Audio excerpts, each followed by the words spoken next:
Hello, everyone. I am truly honored to be here, kicking off this wonderful Dr. Martin Luther King Day of Service with all of you. I am so grateful that we get to be together in person again, and I recognize the tender hearts before me. We've gone through so much in the last few years.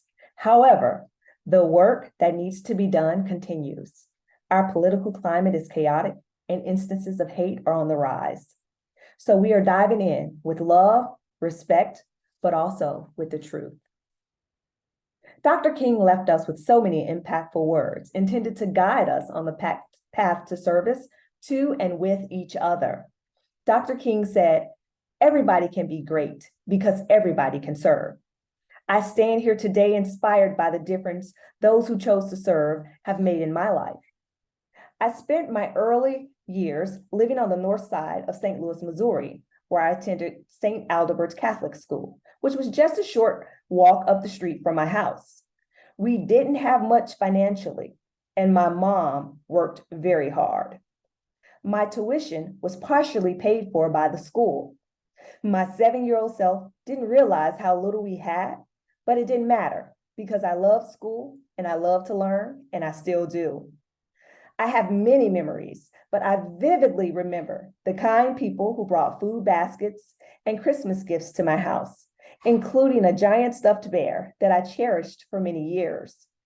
Volunteers who had chosen to give of their resources and of their time. I was a quiet and fairly shy student who loved to write. When I was in the 3rd grade, my teacher wanted me to read the Langston Hughes poem, Mother to Son, at a Black History event. I was hesitant, as I didn't want to stand up in front of everyone, but she encouraged me, saying, "You didn't want someone to just read the poem. She wanted me to read it." I knew exactly what she meant. I felt it the very first time I read his poem. I have loved poetry ever since. As I grew older, I soaked up all the knowledge I could like a sponge, found my voice, and continued to write.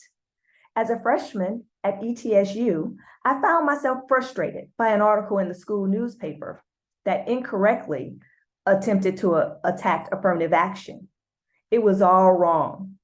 And it said that affirmative action was enacted to give people like me a handout. As one of the few minorities at my school, I knew all too well that affirmative action was necessary because people like me were often, and still are, denied access to opportunity, not because we are not the most qualified or overall best candidate, but simply based on the color of our skin. Somebody had to say something, and that someone was me.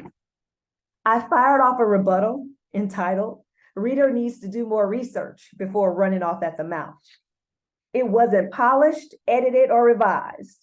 It was simply my emotional response to what I knew was wrong information. A few days after that essay was published, I went to my school mailbox, and tucked inside was a letter from my English professor.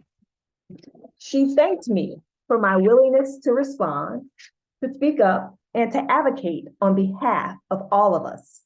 She shared how proud she was and encouraged me to never stop standing up for what I believed and to never stop writing. Her words have stayed with me all these years. I continue to believe that silence on matters of justice, racism, and bigotry is not an option. Years ago in Atlanta, Georgia, an elderly Black gentleman offered words of wisdom to me and my husband as we were house hunting. He said, "Look around. We got big houses, but no grocery stores, no parks. Make sure there are good quality grocery stores where you choose to live. Always look for amenities and never allow yourself to feel as if you don't belong." Life eventually brought my family to Highland Park. We, like so many others, were drawn to the highly rated schools, tree-lined streets, access to quality healthcare, the proximity to the lake, and the number of grocery stores. Here in Highland Park, I can get to 5 different grocery stores within 8 minutes or so. Good grocery stores. I recognize the privilege in that. However, we all know That is not the case for many, not far in communities not far from here. I reflected on his words and the St. Louis neighborhood of my youth, and I wrote the following poem, Urban Desert. I imagine it is a joy to begin one's day with succulent fruit for those that are able. For me, a medley of nourishing berries is often missing from my table. I dwell within a desert, but not the one that first comes to mind. My urban desert is man-made. A quality grocery store is nearly impossible to find. Yet bourbon, beer, and scotch, all right within my reach. I have many options to purchase whiskey, but none for a fresh apple or peach. Oh, how I would love a meal comprised of savory carrots and leafy greens, but it appears that liquor, sweets, and cigarettes are the only sustenance that I need. That was my reality over 30 years ago, and sadly, it is still the reality for so many people today. I serve as part of many organizations.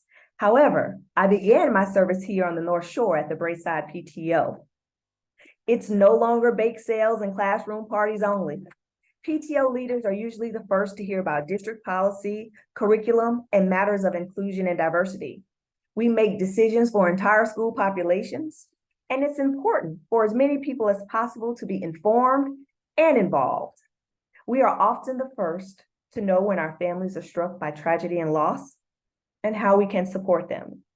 But we are also the first who get to celebrate all things fabulous, like athletic championships, blue ribbons, and organizing those graduation montages that make you all cry. We serve our school community. There was a seismic shift in my personal focus in 2020 following the murder of George Floyd and the protests that ensued. I, like so many others, was devastated, but sadly, I was not surprised. While social media and most of the world erupted, many of the people I knew were radio silent. I wondered, why were they not as outraged as me? Did they not have the words? Were they not equipped? Or was it simply more of, not me, not my problem? Frustrated, unable to sleep, at 3 a.m., I wrote and published the following poem, Oxygen. This world is becoming so increasingly hard to bear. What extraordinary measures are needed to get those unlike me to care? I need oxygen. Each day, I find it increasingly difficult to breathe, smothered by oppression, discrimination, and disease. I need oxygen. I'm human. It's the very basic of needs. Yet I'm strangling by the intense pressure being applied by suppressor needs. I'm choking. My lungs have become totally devoid of air. No resuscitation measures, no peer intervention, no life-sustaining care. I need oxygen. How much longer can you simply be silent and watch as we die? I challenge you to stand with us and add your voice to our rallying cry. We need oxygen. I had the added challenge of having to explain all that had occurred to my son. I had to educate him on why people who were advocating the side of what is clearly right were being subjected to treatment that was clearly wrong, all without instilling fear or resentment. I wrote an essay that was published in Chicago North Shore Moms entitled, He's 8 and He's Black. It was direct and to the point and touched on my fears for my child. He's kind, brilliant, dimple-faced, my Black son, who I know is destined to do great things. There was no option of skipping the conversation for him. It was and has always been mandatory. It's a part of growing up as a Black young man in America. However, it's a conversation that all of us needs to have with our sons and daughters. That essay found its way into the hands of a mom across the world, all the way in Australia. Despite the difference, she had similar concerns for her son as they were planning to return back home to the States. She and her family have since returned to Chicagoland, and we have connected over our shared love of the arts and our boys. Over the next few days, my group of small minority parents found ourselves sending emails and advocating for statements against what had happened. We were in the midst of a pandemic, tired, heartbroken, and mentally exhausted. But in that moment, we didn't choose to rest. Rest is not always an option when you look like me. Our struggles are continuous. We were moved to action. Service is not always easy or even understood, especially when matters of race, inclusion, and diversity are involved. No one wants to be thought of as biased or made to feel uncomfortable, but sometimes it's unavoidable and necessary. Some people can get a little hot in their seats when the topics of race, discrimination, and equity come up, but the conversation has to continue. As Dr. King said, the ultimate measure of a man is not where he stands in moments of comfort and convenience, but where he stands at times of challenge and controversy.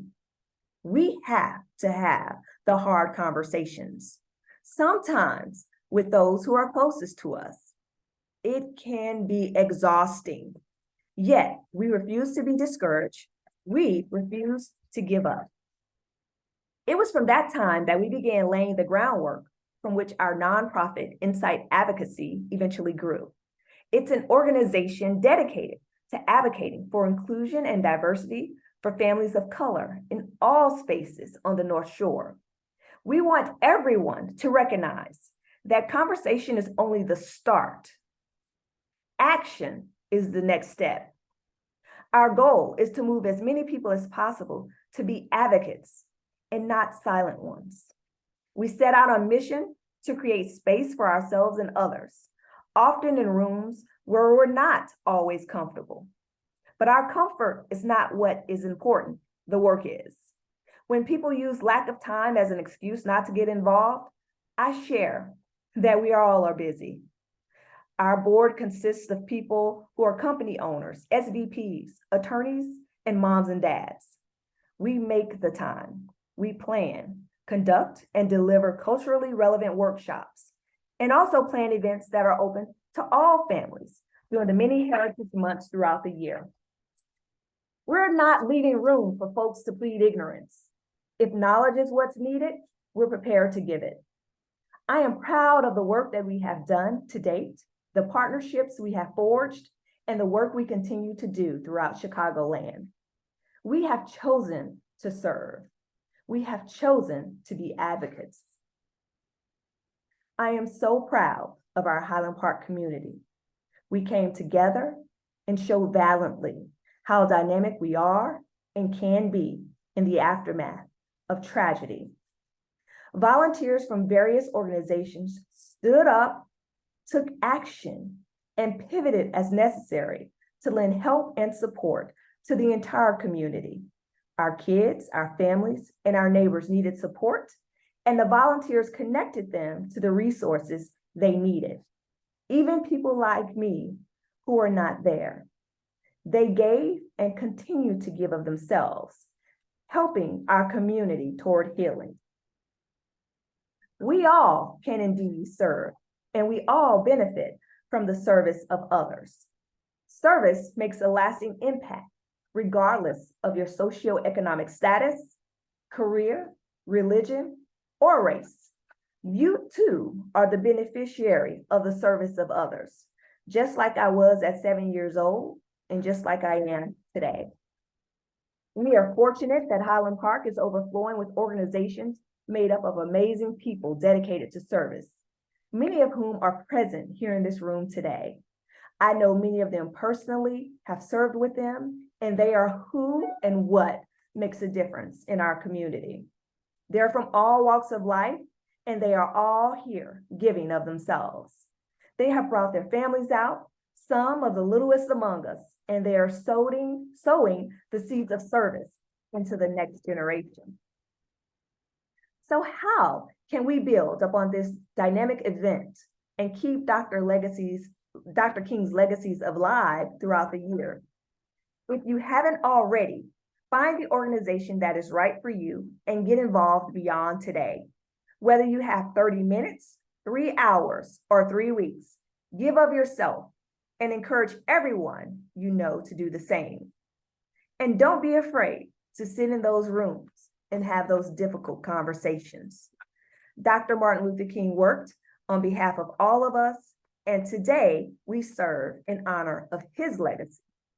I'll leave you with his words. Life's most persistent and urgent question is, what are you doing for others? Thank you.